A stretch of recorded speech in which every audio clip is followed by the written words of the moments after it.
Hello guys, in this video I am going to show you how to change your username on the pinterest.com website, but first I just want to mention, don't forget to subscribe to my channel because at 10,000 subscribers I am going to show you my whole YouTube revenue statistics and growth strategy, how to make money online. Now let's jump into it. First of all, open the website on your device and then go to your home page.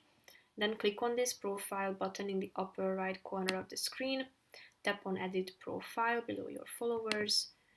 Click on public profile that you can find in the left side column of the screen. Then scroll down to the bottom of this section and here you can find the username bar.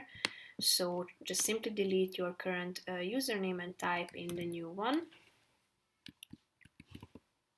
When you are done, click on the save button at the bottom of the screen and then your profile will be updated. As you can see, your username has been updated.